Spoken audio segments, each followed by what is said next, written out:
Hello, hello, hello. Today is day 36, week 8, day 1. And I've got another 4 chapters to read today. I've got chapters 8, 9, 10 and 11 to read.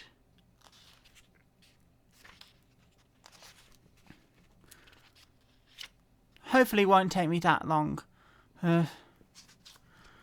So I better get started before the first minute's gone. Ready? Aaron and his sons consecrated.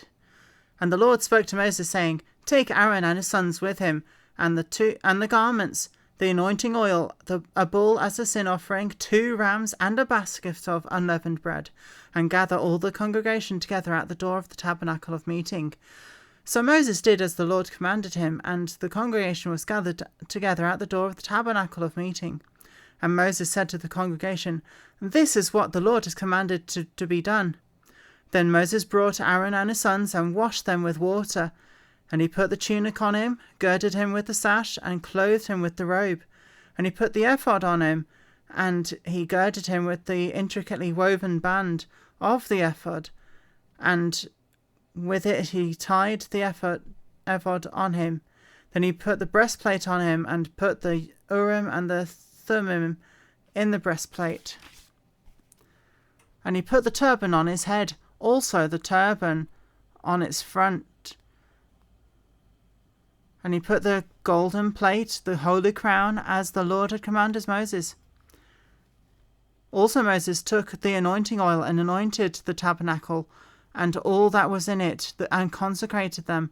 He sprinkled some of it on the altar 7 times, anointing the altar and all its utensils, the laver and its base, to consecrate them.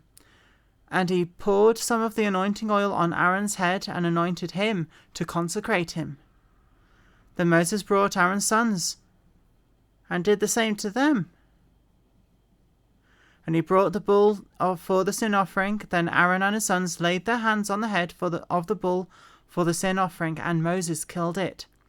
Then he took the blood, put some on its horns with his finger, and purified the altar.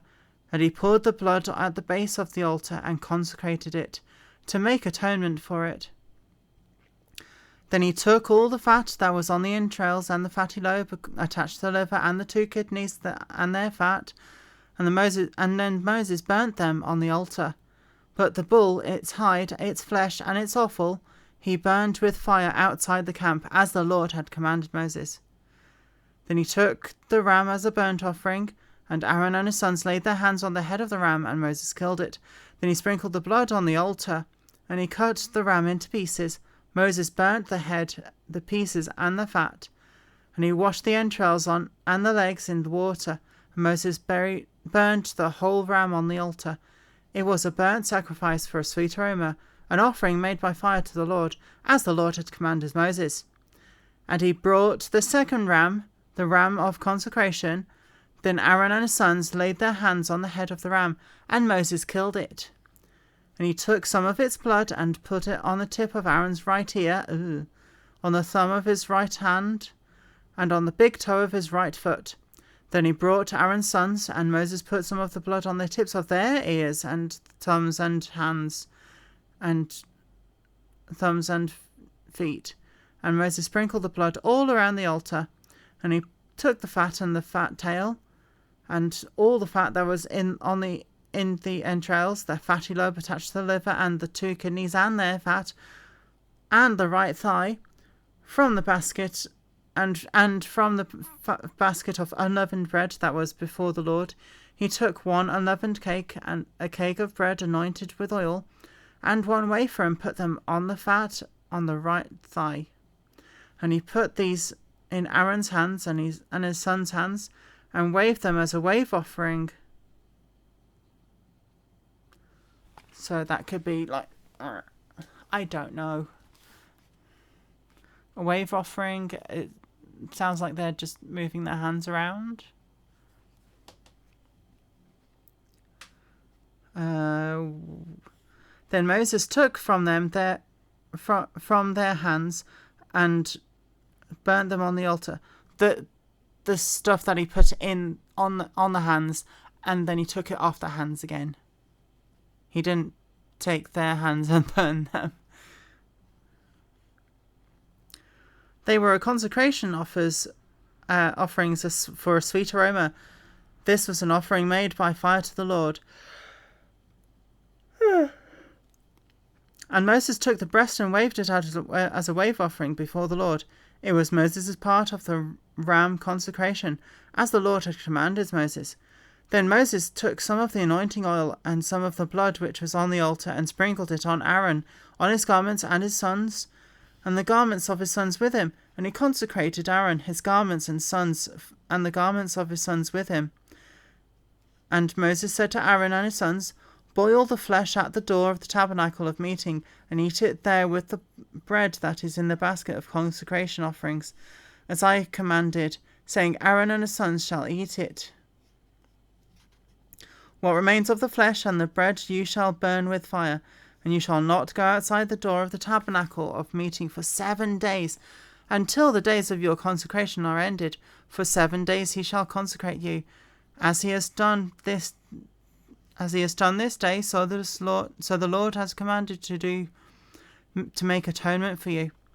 Therefore you shall stay at the door of the tabernacle of meeting day and night for 7 days, and keep the charge of the Lord, so that you may not die, for I have so been commanded.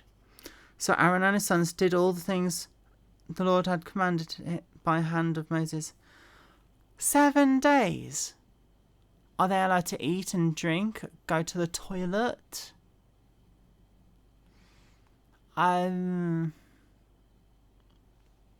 know.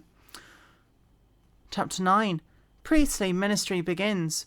It came to pass on the 8th day that Moses called Aaron and his sons and the elders of Israel. And he said to Aaron, Take for yourself a young bull as a sin offering and a ram as a burnt offering, without blemish, and offer them before the Lord.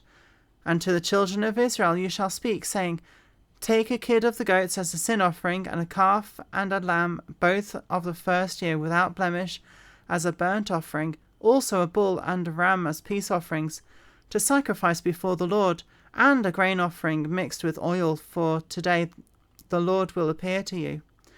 So they brought what Moses commanded before the tabernacle of meeting, and all the congregation drew near and stood before the Lord. Then Moses said, This is the thing which the Lord had commanded you to do, and the glory of the Lord will appear to you. And Moses said to Aaron, Go to the altar, offer your sin offering and your burnt offering, and make atonement for yourself and for the people. Offer the offering of the people, and make atonement for them, as the Lord commanded. Aaron therefore went to the altar and killed the calf of the sin offering, that which was for himself. Then the sons of Aaron brought the blood to him, and he dipped his finger in the blood, put it on the horns of the altar, and poured the blood at the base of the altar. But the fat, the kidneys, and the fatty lobe of the liver of the sin offering he burnt on the altar, as the Lord had commanded Moses. The flesh and the hide he burnt with fire outside the camp. And he killed the burnt offering, and Aaron's sons presented him with the blood, and he sprinkled all around on the altar. Then they presented the burnt offering to him with its pieces and head, and he burnt them on the altar. And he washed the entrails on the legs, and burnt them with the burnt offering on the altar. And he brought the people's offering, and took the goat, which was the sin offering for the people. I thought it was supposed to be a bull for the whole people. And killed it and offered it for a sin like the first one. And he brought the burnt offering and offered it according to the prescribed manner. And then he brought the grain offering and took a handful of it and burnt it on the altar, besides the burnt sacrifice of the morning. He also killed the bull and the ram as sacrifices of peace offerings, which were for the people. And Aaron's sons presented him with the blood, and he sprinkled all around the altar. He sprinkled the blood around the altar, he didn't do a little jig around the altar. That would have looked a bit silly. And the fat of the bull and the ram, the fatty tail which covers the entrails, and the kidneys, and the fatty lobe attached to the liver. And he put the fat on the breast, and he burnt the fat on the altar, and he put the breast on the and the right thigh Aaron waved as a wave offering before the Lord as Moses commanded. Then Aaron lifted his hand toward the people, blessed them, and came down from offering the sin offering, the burnt offering, and the peace offerings. And Moses and Aaron went into the tabernacle of meeting and came out and blessed the people. Then the glory of the Lord appeared to all the people, and fire came out from before the Lord and consumed the burnt offering and the fat on the altar. When all the people saw it, they shouted and fell on their faces. The profane fire of Nadab and Abihu. Then Nadab and Abihu, the sons of Aaron, which took his censer and put fire in it, put incense on it, and offered profane fire before the Lord, which he had not commanded them. So fire went out from the Lord and devoured them, and they died before the Lord. And Moses said to Aaron, This is what the Lord had spoke, saying, By those who come near me I must be regarded as holy, and before all the people I must be glorified. So Aaron held his peace. Oh my word. Then Moses called Mishael and Elzaphan, the sons of Uzziel, the uncle of Aaron, and said to them, Come near and carry your brethren from the sanctuary out of the camp. So they went near and carried them by their tunics out of the camp, as Moses had said. And Moses said to Aaron and to Eleazar and Ithamar, his sons, Do not cover your heads, nor tear your clothes, lest you die, and the wrath come upon all the people. But let your brethren, the whole house of Israel, bewail the burning which the Lord had kindled. You shall not go out from the door of the tabernacle of meeting, lest you die, for the anointing oil of the Lord is upon you. And they did according to the word of Moses. Wow. Conduct prescribed for priests.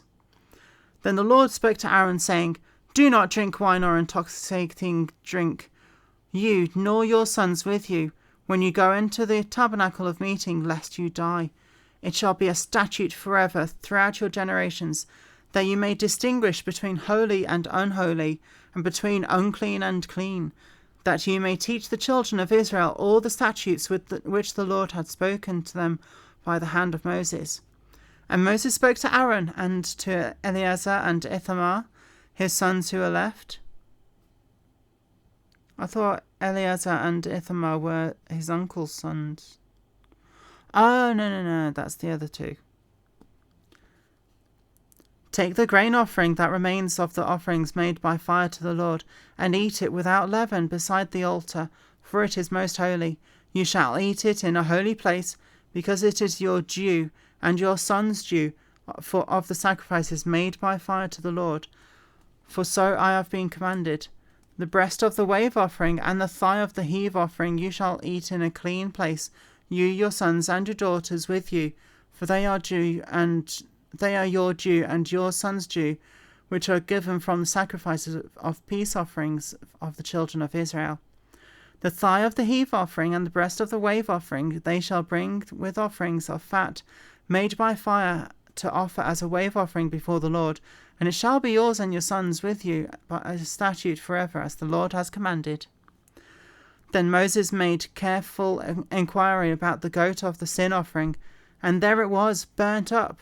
And he was angry with Eleazar and Ithamar, the sons of Aaron who were left, saying, Why have you not eaten the sin offering in a holy place, since it is most holy, and God has given it to you, to bear the guilt of the congregation, to make atonement for them before the Lord? See, its blood was not brought inside the holy place.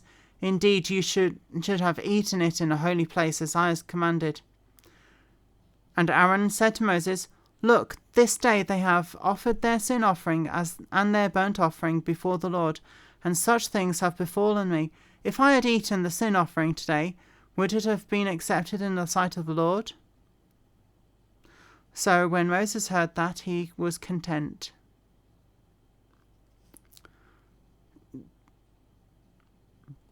The instructions are very vague. Well, they're very detailed to the point of being too detailed, so people don't understand. That's what I'm getting out of this. foods permitted and forbidden. Now the Lord spoke to Moses and Aaron, saying to them, Speak to the children of Israel, saying, These are the animals which you may eat among all the animals that are on the earth. Among the animals, whatever divides the hoof, having cloven hoofs and chewing the cud, you may eat. Nevertheless, these you shall not eat among those that chew the cud, or those that have cloven hoofs. The camel, because it chews the cud but does not have cloven hoofs, it is unclean to you. The rock hyrax, I don't know what that is, because it chews the cud but does not have cloven hoofs, it is unclean. The hare, it chews the cud but does not have cloven hoofs. And the swine, though it divides the hoof and having cloven hoofs, does not chew the cud, it is unclean to you. Their flesh you shall not eat, and their carcasses you shall not touch, they are unclean to you. These you may eat that are of all that are in the water. Whatever in the water has fins and scales, whether in the seas or in the rivers, that you may eat. But all in the seas or in the rivers that do not have fins and scales, all that move in the water, or any living thing which is in the water, they are an abomination to you. So like lobsters and crabs, I guess.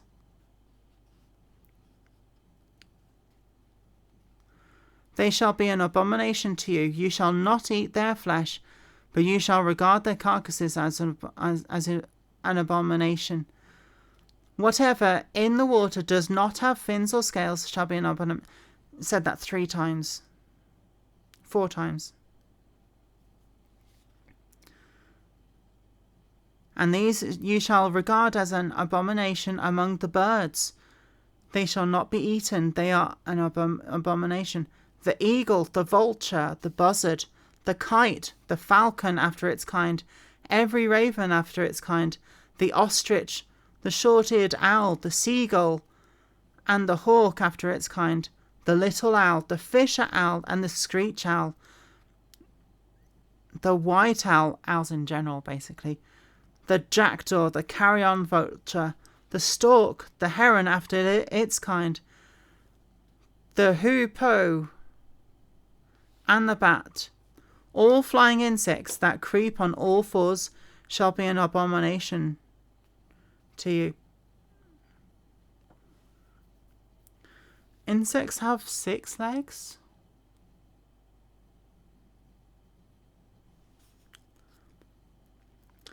Yet these you may eat of every flying insect that creeps on all fours, those which have jointed legs above their feet, with which to leap on the earth. These you may eat, the locust after its kind, the destroying locust after its kind, the cricket after its kind, and the grasshopper after its kind. But all other flying insects which have 4 feet shall be an abomination to you. Insects have 6 legs in general. Could be that those ones have 4 legs, I don't know.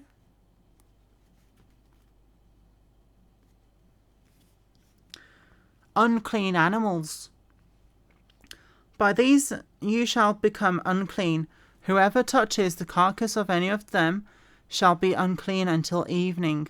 Whoever carries part of the carcass of any of them shall wash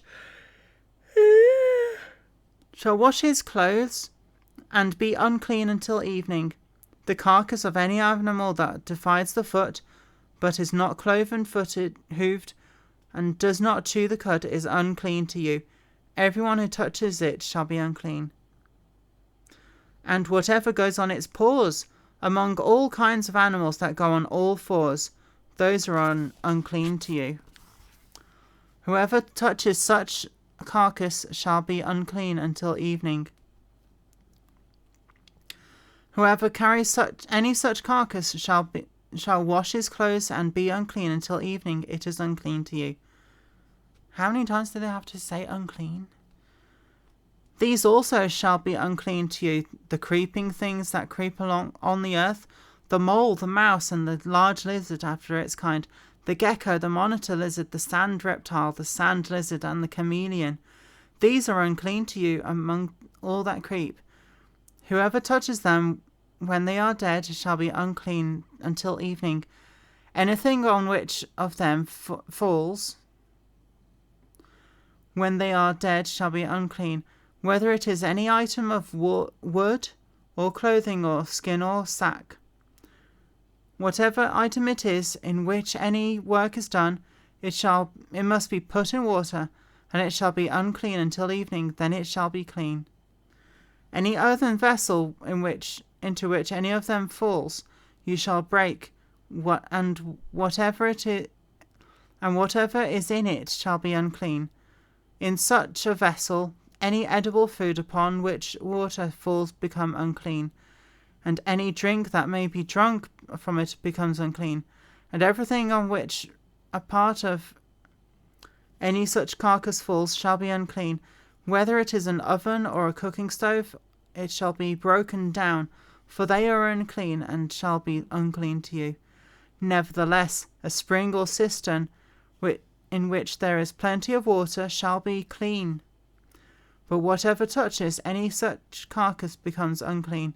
And if a part of any such carcass falls on any planting seed which is to be sown, remains clean. But if water is put on the seed, and if a party of any such carcass falls on it, it becomes unclean to you. And if any animal which you may eat dies, he who touches its carcass shall be unclean to you until evening. So butchers basically stay unclean all day. What about the priests? Because they have to sacrifice the animal, and then it's a dead carcass.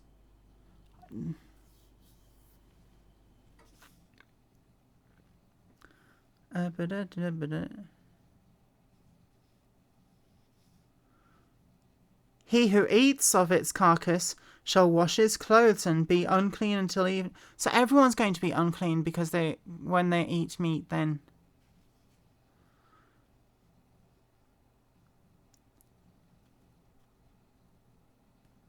He also who carries its carcass shall wash his clothes and be unclean until evening.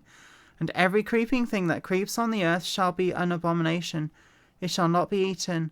Whatever crawls on its belly, whatever goes on all fours, or whatever has many feet among all creeping things that creep along the earth, these you shall not eat, for they are an abomination.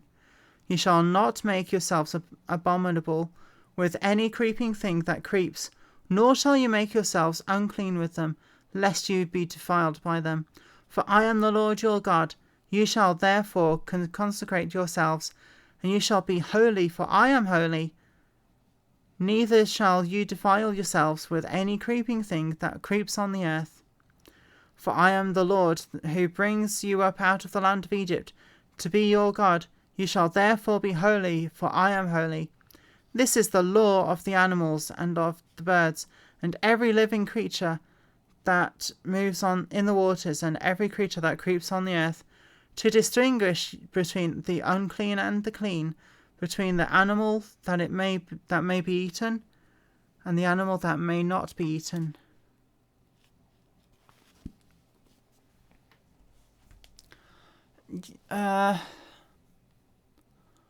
Well, that was interesting. And I will see you in the next reading.